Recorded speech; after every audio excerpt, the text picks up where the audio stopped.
हाँ, अगला देखो धातुओं के रासायनिक गुणधर्म।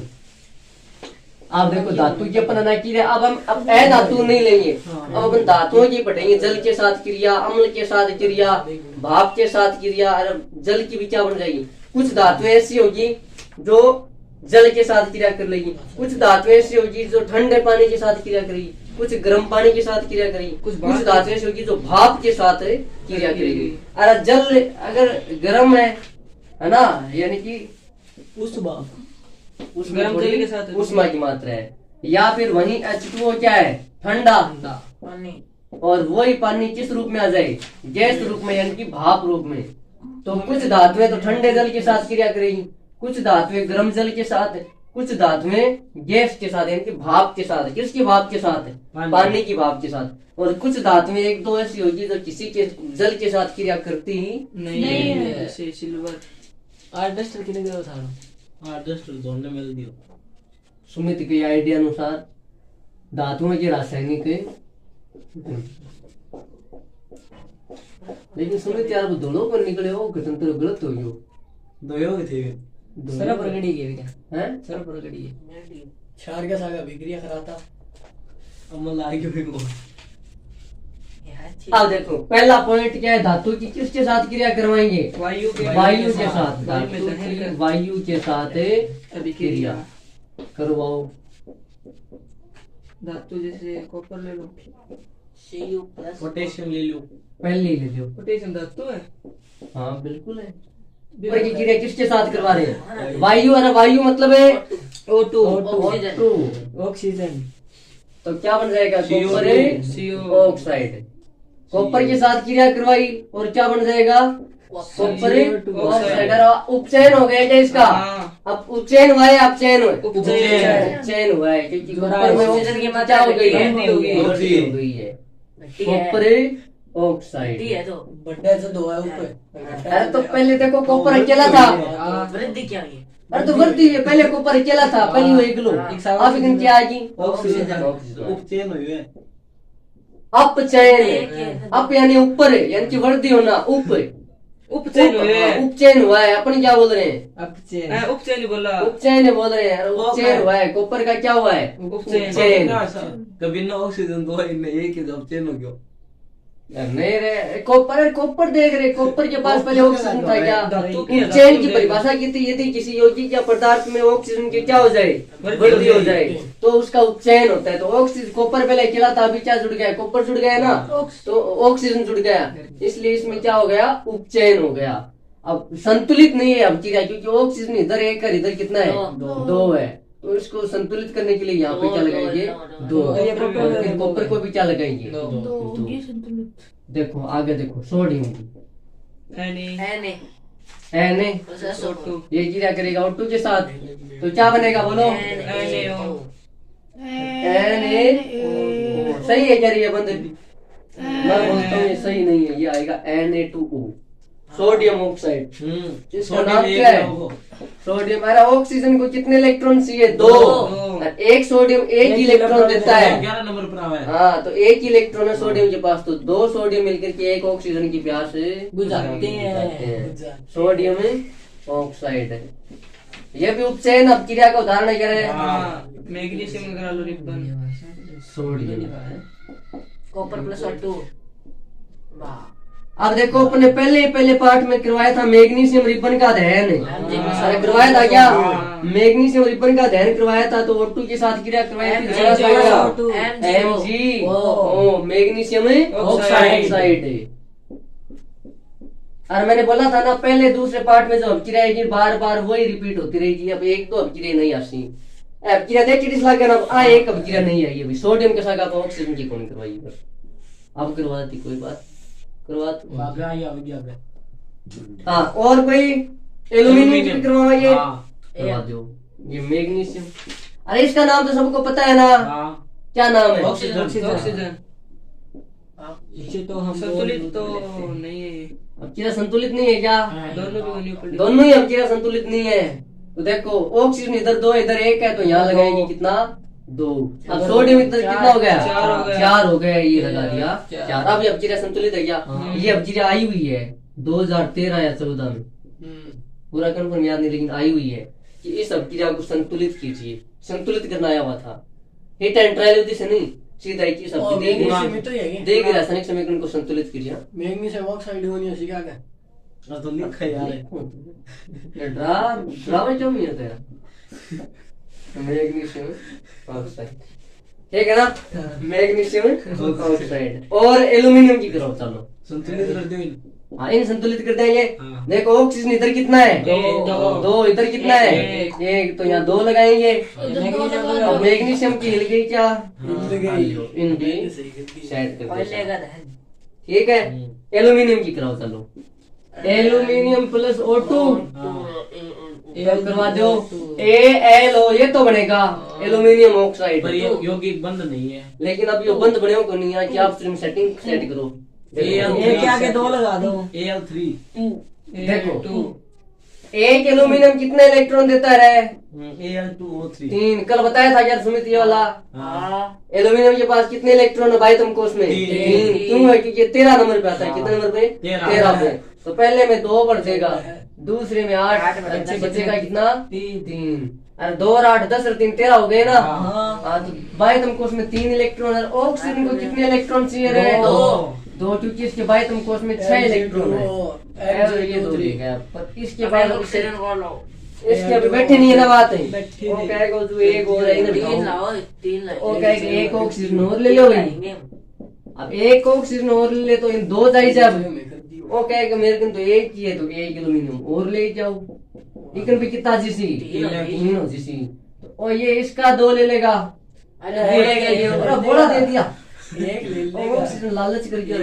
हाँ अब कहेगा इसके पास अभी 2 रह गए, 3 लगेंगे, एक ऑक्सीजन और आएगा और इसके बाकी बचे हुए 2 ले लेगा, लेके भाग जाएगा।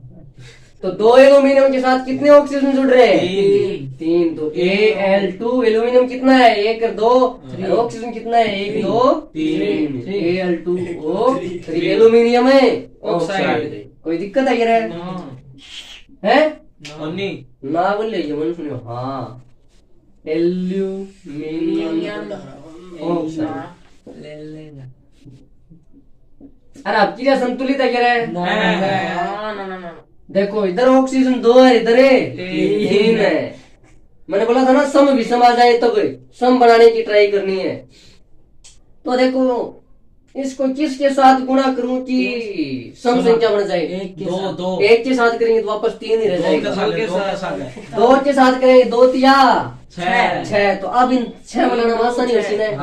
अब इन 3 गुणा करते है ना। तो कई बार जब विषम अंक आ जाए ना तब क्या फंसते रह जाओ, आप पहले 1 से गुणा करो ये 3 रह जाएगा, फिर 2 से मान लो ये तो बाई चांस हो गया, फिर 3 से करो, ऐसे करते करते टाइम चला जाएगा। तो यदि विषम अंक हो ना उसको सीधे पहले सम बनाओ। तो हमने सीधा किससे गुणा करवाया, 2 से 6 बन गया। अब हम इधर 2 को क्या बना देंगे, 6 बना देंगे। अब एल्यूमिनियम इधर कितना हो गया, 4 है। तो इधर क्या लगेगा, 4। अब सही है ये। अब बोलूं कि एल्यूमिनियम इधर 4 है, तो इधर भी देखो 2 दूनी 4। ऑक्सीजन देखो 3 दूनी 6, 3 दूनी 6, दूनी बोल दी।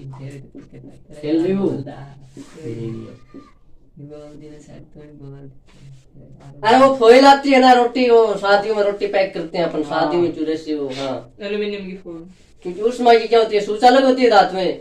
तो रोटी जब उसमें डाल देते हैं ना एल्यूमिनियम की पन्नी में, अब देख लो आघात उठने तक गुण है ना, एकदम पतली, कितनी पतली चादर बना दी कि बिना फाड़स का भी है, इतनी पतली चादर एल्यूमिनियम। लाइट चांसेस को थे क्योंकि वो धातु है, एक तार जोड़ से करंट भी उठ गई। हाँ तो अब उसमें रोटियां डाल देते हैं क्योंकि उसमें बाहर नहीं जाने देती और अंदर की बाहर के अंदर नहीं आने देती है, अंदर की बाहर, इसलिए उसमें लंबे टाइम तक क्या पड़ी रहती है ना। तो देखो धातु ऑक्सीजन के साथ क्रिया करके क्या बनाती है, धातु ऑक्साइड। देखो धातु ऑक्साइड बना हुआ है सब में, अरे धातु ही तो एक तरीका, धातु ऑक्साइड, धातु ऑक्साइड, धातु ऑक्साइड, धातु ऑक्साइड। इन अभिक्रिया में कोई दिक्कत है। तो यदि प्रश्न आ जाए कि धातु की वायु के साथ अभिक्रिया लिखो तो आप इनमें से कोई भी एक। अरे ये सारी अभिक्रिया उपचयन की क्या, कार्बन की, अरे कार्बन है धातु है। अरे अभी तो इधर लिखा हुआ था नहीं यार इन बेरो फेरस आगा उसका फेरस जिंक है ना। तो देखो ये सारी चेन में ये सब इनको उपचयन अपक्रिया भी बोल सकते हैं क्या, क्योंकि इन सब में क्या हो रहा है उपचयन, चयन क्या हो रहा है उपचयन। तो ये सब उपचयन अपक्रियाओं का भी क्या है उदाहरण है, ठीक है ना। अब देखो एक और आगे ये उतार रहे हो क्या, उतार लिया पता लेट है भाई नहीं। आगे है उभय धर्मी ऑक्साइड। अरे उभय का मतलब क्या होता है, देखो एक नाम सुना है क्या आपका उभयचर। उभयचर जो जल में भी रहते हैं स्थल में भी रहते हैं उनको उभयचर प्राणी बोलते हैं। जैसे मगरमच्छ कछुआ ऐसे धातुओं के स्थल पर भी रहते हैं, पानी धातुओं के साइड जो अम्ल तथा दोनों के साथ बिखर गए हाँ ना। तो वैसे ही उभय धर्मी ऑक्साइड यानी कि वो दो गुण दर्शाएंगे। क्या दर्शाएंगे, दो गुण। पानी जल में भी धरती पर भी पानी खातिर के जानवर खातिर के अपन क्या पढ़ रहे हैं, धातुओं के रासायनिक गुणधर्म। अरे अभी हमने ऑक्साइड बना लिए क्या, 3-4 ऑक्साइड बनाए हैं। अब आपने हेडिंग से उभय धर्मी ऑक्साइड। शेप दे आओ शेप। तो ऐसे धातु ऑक्साइड जो अम्ल तथा क्षार दोनों के साथ क्रिया करते हैं, उभय धर्मी ऑक्साइड जल प्रदान करते हैं, है ना। तो अरे वो तो अपने करवाई भी थी ना धातु ऑक्साइड, देखो दूसरे पार्ट में करवाई थी क्या, धातु ऑक्साइड जब अम्लों के साथ क्रिया करते हैं तो लवण तथा जल करवाई थी क्या। हाँ तो ये भी सब धातु ऑक्साइड ही है, तो बनाएंगे तो क्या लवण तथा जल। तो धातु ऑक्साइड अब उभय धर्मी पड़ रहे हैं ना। एक धर्मी तो मतलब जो या तो अम्ल के साथ क्रिया करेगा या फिर क्षार के साथ, लेकिन उभय धर्मी में ये अम्ल के साथ भी करेंगे और क्षार के साथ भी करेंगे। तो लिख रहे हो अपने पास, देखो वे धातु ऑक्साइड जो अम्ल तथा क्षार। फोन वाली देख ले, हाँ लिख दो थे फोन वाला के समझ में जो मैथ में कहना उभयनिष्ठ भुजा। हाँ उभयनिष्ठ या कोमल लेने पर कोई भी एक भुजा कोमल लेते हैं, उभय को इंग्लिश में कॉमन ही बोलते हैं। उभयनिष्ठ दीवार समझ लो आप एक तरीके से, है ना। उभयनिष्ठ लकीर हो है अरे उभयनिष्ठ देखो अभी समझा देता हूँ, इससे परेशान मत हो। उभयनिष्ठ कौन है, दो त्रिभुज उभयनिष्ठ भुजा बीच में खींच दो दोनों, बीच में खींच दो तो सही थी। अब देखो ये दो त्रिभुज है यार, एक त्रिभुज ये रहा और एक त्रिभुज ये रहा। इन दोनों में ये एक उभयनिष्ठ भुजा है क्या, दोनों में आ रही है। हाँ दोनों में।